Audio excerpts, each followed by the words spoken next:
A silent revolution that changed the world began the moment a pack of gum quietly passed through a checkout counter. A journey from a circle drawn in the sand on Miami Beach to the beep sound heard 6 billion times a day. On the morning of June 26, 1974, on the shelves of an ordinary supermarket in Ohio, a Wrigley's gum made history, the world's first barcode scan. That beep sound launched the supermarket revolution. Now I'll take you on the surprising journey of the barcode. This isn't just the story of lines and numbers. This is the story of how our shopping habits, inventory tracking, and modern commerce changed. Because those black and white lines aren't just price tags, they're the invisible language of the global economy. Every product you touch every day reaches you from all over the world thanks to those lines. In stores, libraries, hospitals, those simple lines breathe among us every moment as the invisible heroes of modern life. The story begins in 1948 on the hot sands of Miami Beach. Young inventor Joe Woodland was walking on the beach, thinking. Supermarket chains were looking for faster payment systems, long queues, slow cashier operations, inventory tracking problems. Woodland sat on the sand, drawing lines with his finger. He knew Morse code, transmitting information with dots and dashes. What if he could use this principle visually? Could he encode information with thick and thin lines? Woodland began drawing lines in circles in the sand, from center outward in ray shapes. This way, a scanner could read it from any angle. And there, the first barcode idea took breath in the hot sands of Miami. He received his patent in 1949, but technology wasn't ready yet. There were no lasers, computers were room-sized, costs were high. Woodland's vision had to wait 20 years, because Woodland's dream was at least 20 years ahead of reality. Those circles he drew in the sand became the first seed of billions of beep sounds that would one day echo around the world. By the 1960s, the world was changing. The laser had been invented, computers were shrinking, costs were falling. The time had come for Woodland's 20-year dream to become reality. Supermarket chains were growing. Families in suburbia were driving to shop, doing weekly shopping at huge markets. Old-fashioned price tags and manual checkout operations were inadequate. Employees couldn't keep up. In 1970, the industry came together. An ad hoc committee was formed. Giant chains like Kroger, Safeway, and A&P were looking for a common solution. The timing was perfect. Woodland's original circular design was tested, but there was a problem. Printing machines blurred the lines, causing scanning errors. A new design was needed.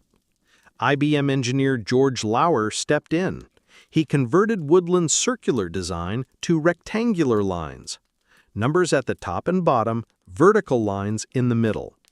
This design was much more reliable. The decision was made in 1973. Lauer's UPC design would become the industry standard. Now the barcode's shape was determined. It was time for the testing phase. The perfect supermarket was needed for testing. Marsh Supermarket was chosen. NCR's headquarters was nearby. It had a typical American market profile and was perfect for testing.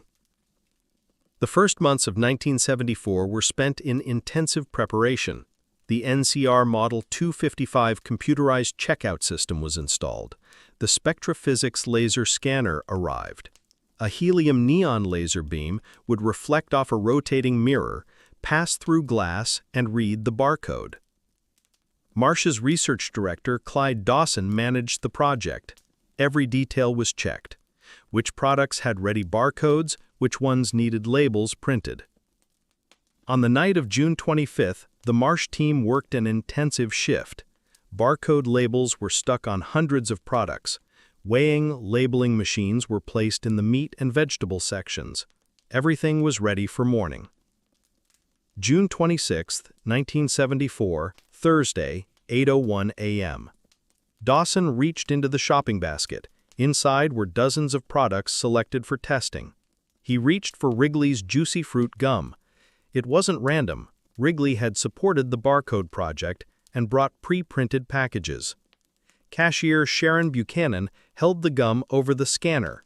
The laser beam scanned the lines, and suddenly that sound was heard. Beep! The price appeared on the register. 67 cents. That beep sound changed history. For the first time in the world, product information had been read by laser and instantly transferred to the register. Inventory tracking, reordering, inventory management, everything would be automatic. But society's reaction was mixed. Nobody knew what these lines meant. Were they secret codes? Were they secretly raising prices? Religious groups were worried. Were these lines satanic symbols? The Consumer Federation of America launched a major campaign. Barcodes are for deceiving customers, they protested. They organized demonstrations in front of stores. Customers feared the removal of price tags, asking, "How will we know the real price?" Distrust reached its peak. The first years were very difficult. Few products had barcodes, scanners were expensive, training was lacking. Cashiers often had to make manual entries. The system frequently slowed down. But the advantages were also emerging. Inventory tracking was perfect. Incorrect price entries decreased. Inventory management greatly improved. And over time, all these benefits began to rebuild trust.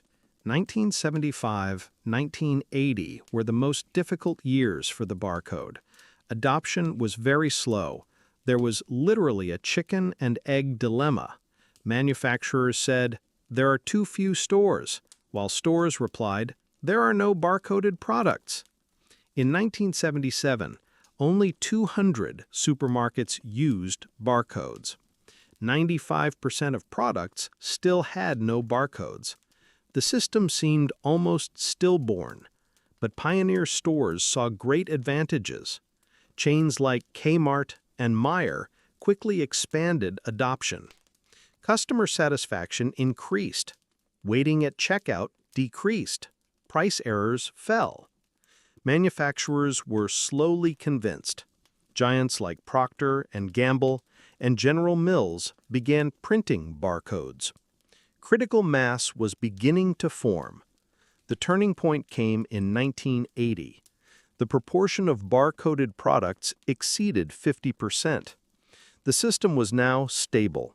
Stores began investing. Manufacturers began rapidly adopting. During this period, small details made big differences. Line thicknesses were optimized, error correction codes were developed, reading speed increased. In the mid-1980s, the barcode spread to Europe. But there was a problem. Each country was developing different systems. There was chaos. International trade became difficult. Global brands printed different barcodes. In 1984, the Great Merger happened.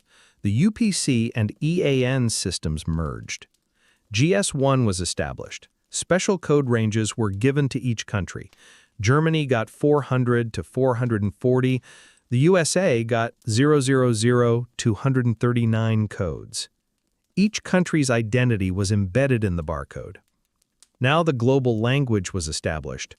Japan took an innovative step in barcodes. They developed QR codes, square-shaped and capable of storing much more information. But the classic barcode was still dominant. During this period, barcodes didn't stay just in supermarkets. Libraries tracked books with barcodes, hospitals used them on patient wristbands, airports on baggage tags. The logistics sector experienced a revolution. Companies like FedEx and UPS tracked packages with barcodes. And that famous question became history. Where is my package? In the 1990s, barcode technology developed rapidly. Laser scanners became smaller, cheaper, faster. Now there were handheld models too. CCD scanners arrived, fast like lasers but more durable. New imaging technology could easily read even worn or damaged barcodes. The retail sector evolved into a completely different world. Just-in-time inventory became possible. Giants like Walmart could build global networks thanks to barcodes. Every step from manufacturer to consumer was tracked with barcodes. During this period, mobile scanners emerged. PDAs could read barcodes. Warehouse workers now did inventory counts with mobile devices. With the spread of the internet, online-offline integration began. You could scan a barcode and compare prices online. In the 2000s, a new threat came: RFID. Contactless reading from very long distances, hundreds of tags at once. The barcode is finished, they said. RFID was faster, automatic, advanced. Walmart started mandatory RFID implementation. All suppliers would use RFID tags.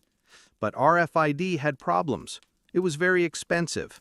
It didn't work in metal and liquid combinations. There were privacy concerns. The barcode reinvented itself. It could fit in very small spaces, could be read even on damaged prints. The mobile revolution began. Smartphones could read barcodes.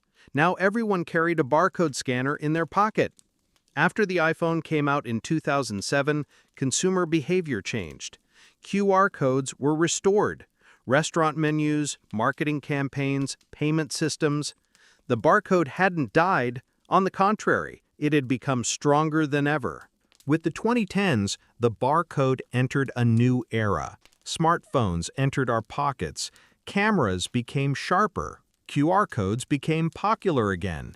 They became the heart of mobile marketing. Website, social media, payment, everything could be connected with QR codes.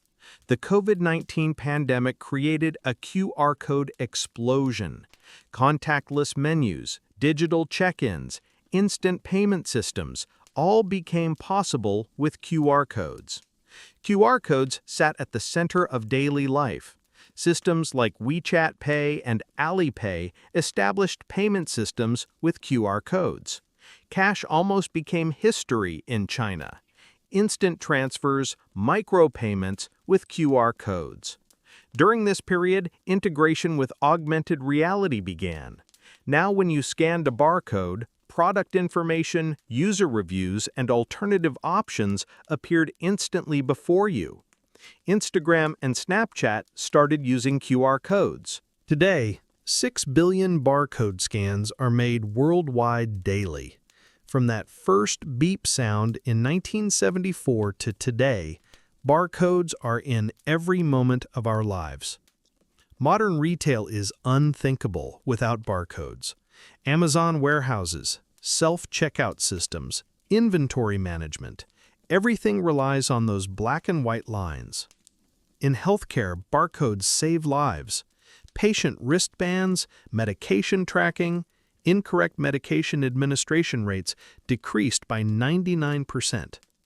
In the logistics sector, the barcode has become an indispensable compass. DHL, FedEx, Amazon. Global e-commerce would be impossible without barcodes. In manufacturing, barcodes became the invisible foundation of Industry 4.0. Every part, every process, every product is tracked with barcodes. Quality control, traceability, efficiency. Libraries still use that system from the 1970s. Book lending, returns, inventory counts. Barcodes are the backbone of cultural institutions.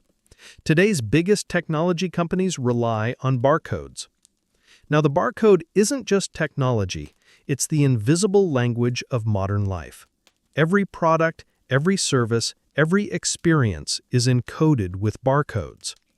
Joe Woodland's circles drawn in Miami sand in 1948 became the foundation of today's trillion-dollar global economy.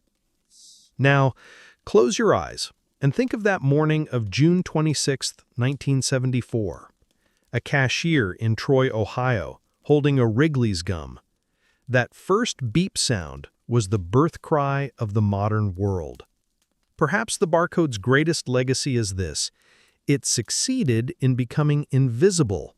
It's so widespread that we no longer notice it. But with every shopping trip, every package delivery, every library visit, those lines continue to work silently.